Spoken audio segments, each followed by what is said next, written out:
皆様、本日はですね、こちらのそうめんですね。イボの糸。こちらのそうめんを使って、ラーメン屋さんに負けないような、やみつき無限そうめん作っていきたいと思います。今回はですね、本当に簡単すぎるぐらい簡単なんで、ぜひ皆さん真似して作ってみてください。ということで、まずはトッピングに使う材料をカットだけしていきたいと思います。では、まずは万能ネギ、小ネギですね、からカットしていきます。前もね、お伝えした通り、半分にカットして、水洗いしたやつですね。はい。を半分にカットして、よく小ネギについてるこの輪ゴム、これは捨てずに、尻尾の方だけカットして、そしたら、このゴム、捨てずに、もう一度つけてあげて、こうすることによってね、カットしやすいんで、ぜひ皆さんやってみてください。そしたら、小口切りにカットしてあげるだけですね。ネギってたくさん使うんで、こういう束のやつをいっぺんにカットして、使わない部分は冷凍しておく方がお得だと思います。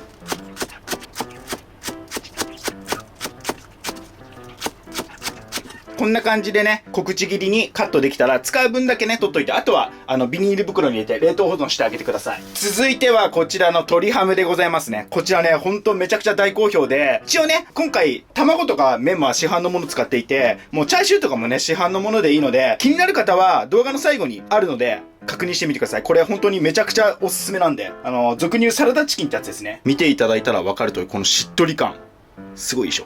で、柔らかいんだけど、ハムみたいな弾力のある柔らかさなんで、鶏胸と思えない美味しさなんで、ぜひ気になる方はね、作ってみてください。で、こちらを薄切りにカットします。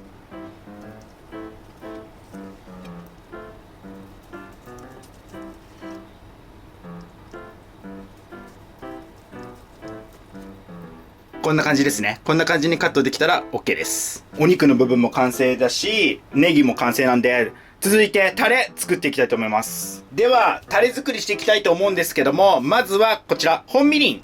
こちらを大さじ2。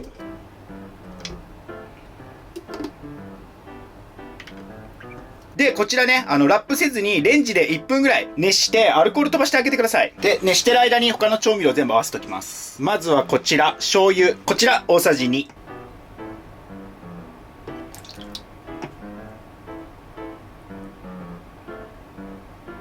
と、その前に、お湯で溶かしときたい調味料だけ先に合わせちゃいます。丸鶏ガラスープ。こちらは小さじ2。小さじ2。はい。続いて、こちら、ソーミシャンタン。こちらは小さじ1。ソーミシャンタン小さじ1。これ、ウェイパーとかでもいいですよ。やっぱね、これ入ると旨味がね、全然変わるんで、入れてほしいですね。鶏ガラだけじゃ、ちょっと出せない旨味なんで。はい、続いてこちら、豆板醤。こちらは小さじ1。辛いのが苦手な方はいつも通り、普通のお味噌でも大丈夫です。小さじ1。で、ここに、砂糖を小さじ1。小さじ1。入れたら、お水だと溶けづらいと思うんで、お湯をね、少し入れて、きれいに溶かしてあげてください。お湯を入れてね、だいたいいい感じにね、溶けたら、こちらのさっきの醤油のとこにいっちゃいます。そしたら、こちらに、先ほど熱しておいたみりん。全部入れて、で、こちら、チー油。鶏の油と書いて、チー油って言うんですけども、こちらね、鶏の旨味がとんでもなく出ている美味しい油なんですけど、こちらのね、作り方も鶏ハムと一緒に動画の最後に作り方説明させていただいているので、気になる方はぜひ作ってみてください。作り方もね、とっても簡単なので。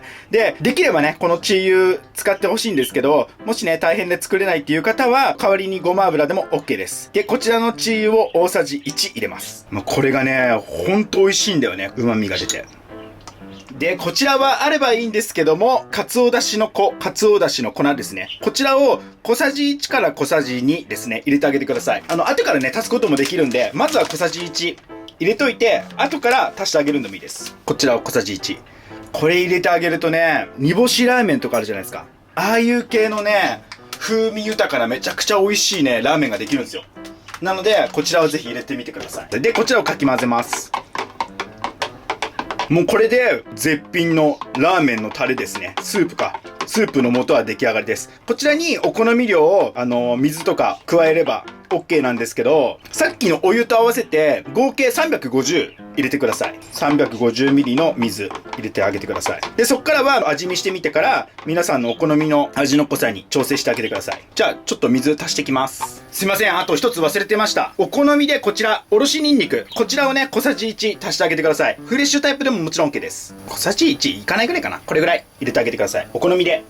これでよくかき混ぜたら、やみつきラーメンのスープですね、完成なので、早速、そうめんとか茹でて盛り付けて、実際食べていきたいと思います。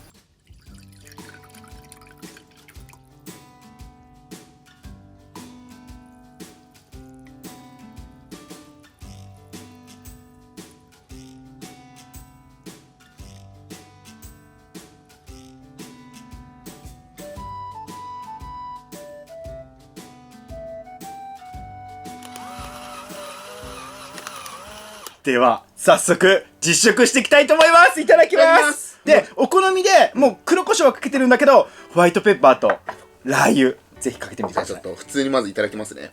では、失礼します。いただきます。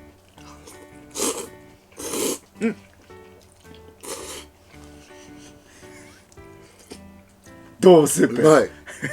うまい。じゃあちょっといただきます。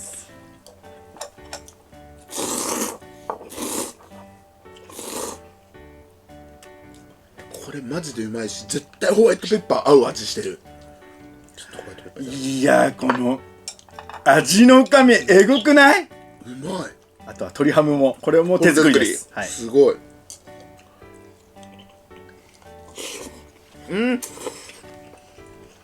うますぎ。めっちゃしっとりしてる。これ本当にね、絶対作ってもらいたいくらい、マジでラーメン屋さんに負けてないから。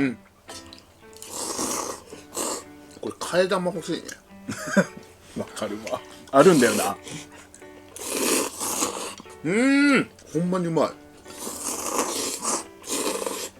い。もう味とコクもすごくしっかりして、旨味もすごいんだけど、めっちゃあっさりしてんすよね。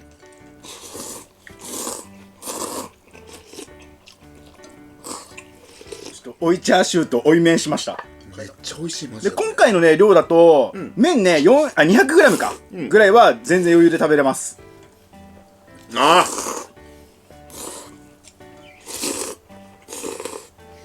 マジでうまい。ほんまにうまいし、マジでペロッといけるね。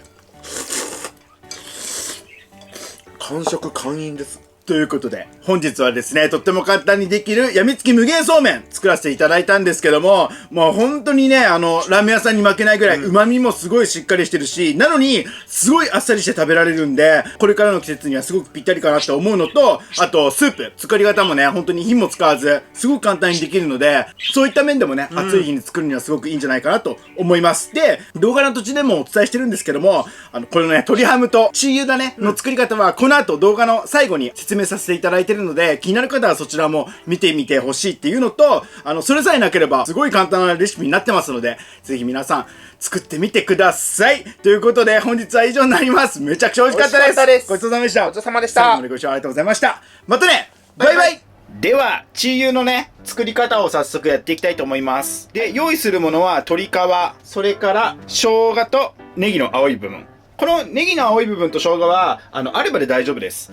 じゃあ、早速、やっていきたいと思います。今回のね、量だと2枚分なんで、鶏胸の2枚分なんで、そんなにね、中油は取れないんですけど、今回ね、そうめんでいただく分の中油は十分取れます。で、火をつけて、弱火でじっくり焼いてください。焦げちゃダメなんで、弱火でじっくり。これがまずポイントですね。最初焼き始めは焦げなきゃいいんで、中火ぐらいにしてもいいけど、だいぶいい感じに焼けてきたら焦げやすくなってくるんで、そうしたら中火から弱火にして、まあ、不安な方は最初から弱火でも大丈夫だと思います。このね、チー油がね、本当に優秀なんでね、ぜひ試してみてください。まあね、こういう作業もね、大変だなっていう方は、もちろん、ごま油でも大丈夫なんで。実際ね、作る時とかはね、鶏皮をね、常にね、取っといて、結構大量になってからやる方が、まとめてできるんでいいと思います。こうちゃんが鶏皮残しててくれてました。はい。ということで、今回ので、だいたい5枚分ぐらいありますね。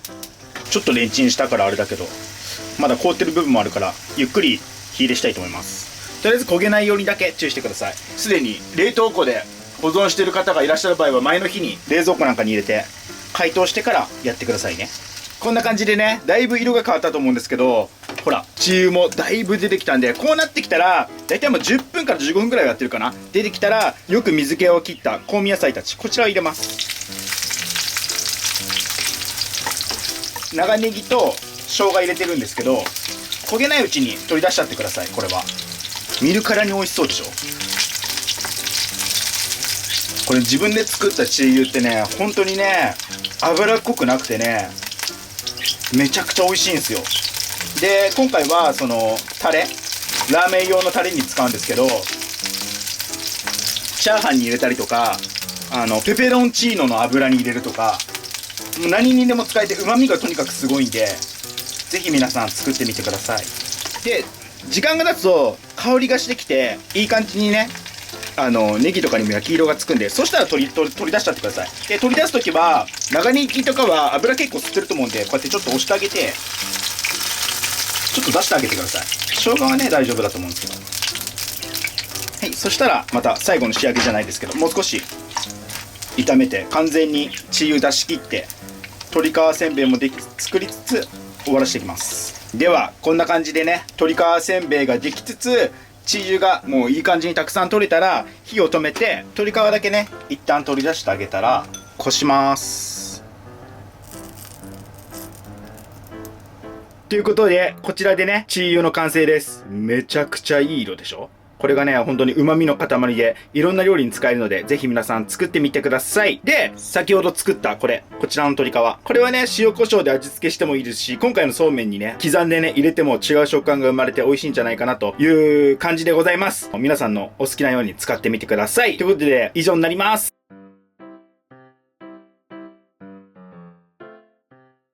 皆様、本日はですね、こちらのね、鶏胸肉ですね。大変皆さん鶏胸肉が大好きみたいで、鶏胸肉のレシピ大好評なんですけども、こちらを使って、市販のね、サラダチキンにも負けないような、極上の鶏ハム作っていきたいと思います。はい、イエーイ。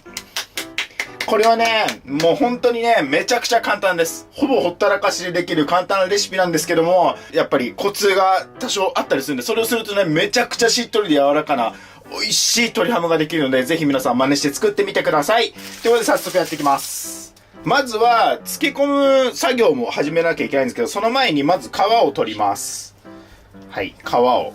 これはね、もう、鶏ハム、皮が好きな方もいらっしゃると思うんですけども、ハムにね、あんま皮ってね、あると、ちょっと食感がよろしくないので、僕は絶対に取ります。はい。で、この皮がもったいないっていう方は、そのまま残してスープに使ってもいいですし、あと、そのまま焼いて、鶏皮のチップスみたいにしてもいいし、電子レンジでやってもね、そういう風に美味しくできるんで、そちらでやってみてください。あとなんかこういうなんか筋っぽいとこ、ここもね、ちょっと気になる方は取ってあげた方がいいと思います。僕はちょっと気になるんで取ります。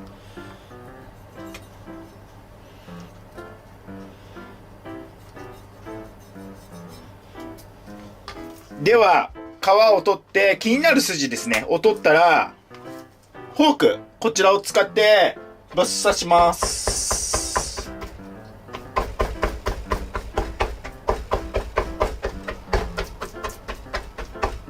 こうすることによって味なじみが良くて美味しい鶏ハムができますね。やっぱこの作業はしてあげてください。わかるかな？アップにするとこんな感じでいっぱい無数に穴が開いてるんですけど、こんな風に穴を開けてください。そうしたら約小さじ1杯の砂糖を、すり込んであげてください。こうすることによって、砂糖の浸透圧によって、お肉の旨味が逃げずに、しっとり、柔らかジューシーに仕上がるんで、この作業結構重要なんで、絶対先にやってあげてください。ではよくすり込みます。で、すり込んだ後はそのままジップロックに入れて、そのまま砂糖も使うんで、洗い流さなくて OK です。なんで、こぼれたやつもちゃんとね、拾って、まんべんなく、こうすり込んでください。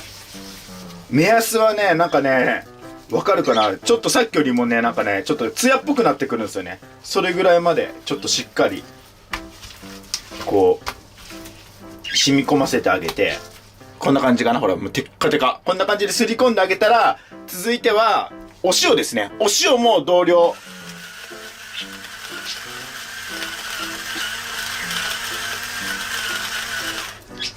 約小さじ1、こちらをね、すり込んであげてください。小さじ1もいかないぐらいかな。この後塩麹も使うんで、小さじ1もいかないぐらい。小さじ1/2ぐらいでいいかな。こうしたらまたすり込んであげてください。これね、もう、そのまま漬け込んじゃう方も多分いらっしゃると思うんだけど、これやってあげるだけで、全然変わるんで、やってあげてください。そうしたら、こちらをね、ジップロックに入れていきます。では、ジップロックに入れたら、次は味付けを少々やっていくんですけども、まずは、こちら。丸鶏ガラスープ。こちらを小さじ2分の1ですね。小さいお子さんがいる方は、コンソメでも大丈夫。コンソメとかの味の方が多分もしかしたら好きかもしれない。はい。小さじ2分の1ぐらい。こちらですね。塩麹。最近僕よくハマってるんですけども、発酵調味料ですね。この発酵調味料があることによって、発酵の力によってさらに柔らかくなると。こちらをね、大さじ1。いや、塩麹は本当にいいよ。しかもこれ液体タイプなんですよ。はい、これを大さじ1。で、これはね、なくても大丈夫です。ただ、あった方が僕は大好きです。はい、こちら。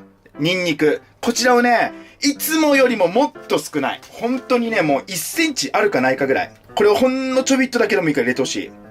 ほんとこれぐらい。ピン立ってるかな？はい、これぐらい。ほんと少しでいいんで、ニンニク入れてほしいですね。こちらを入れます。で、こちら、オリーブオイル。こちらも大さじ1入れます。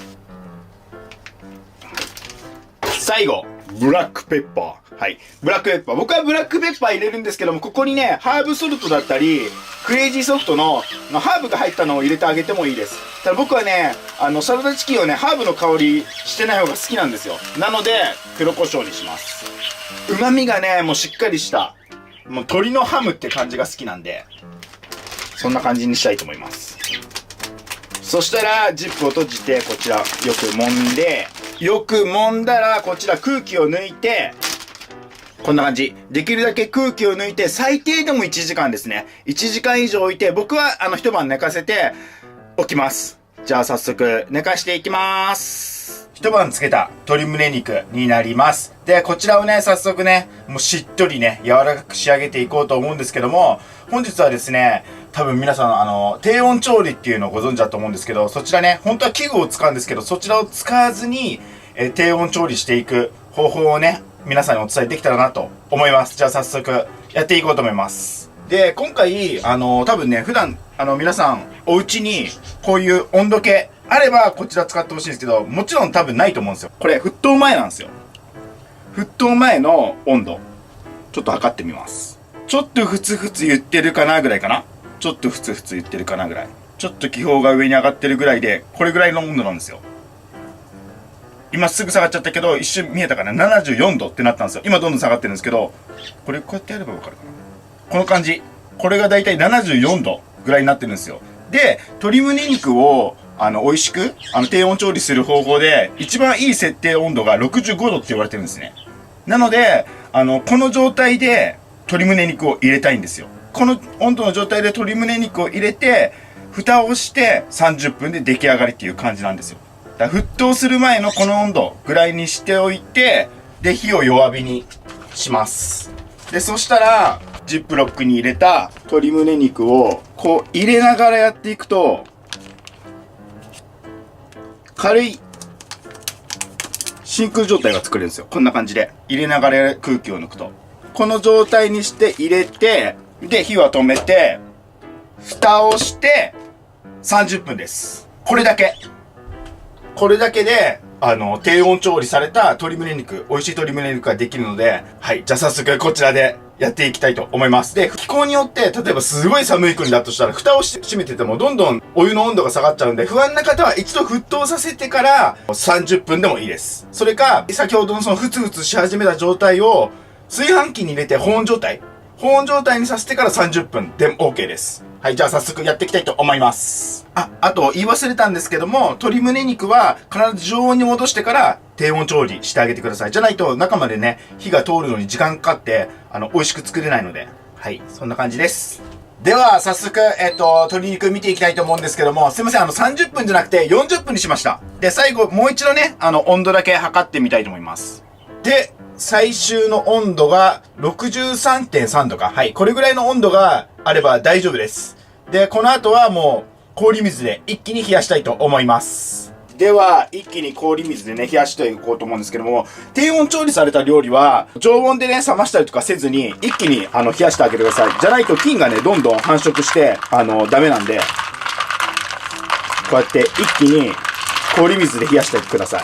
で、そっから完全に冷えたら冷蔵庫に入れて保存してあげてください。今回40分でやってるんですけども、もうちょっと火を入れたいなとか、不安だなっていう方は1時間やってあげてください。まあ、でも短ければ短いほど、美味しく仕上がります。できるだけ最短の時間でやってあげる方が一番美味しい鶏ハムができると思います。では、氷水で十分に冷やしたので、早速切っていきたいと思います。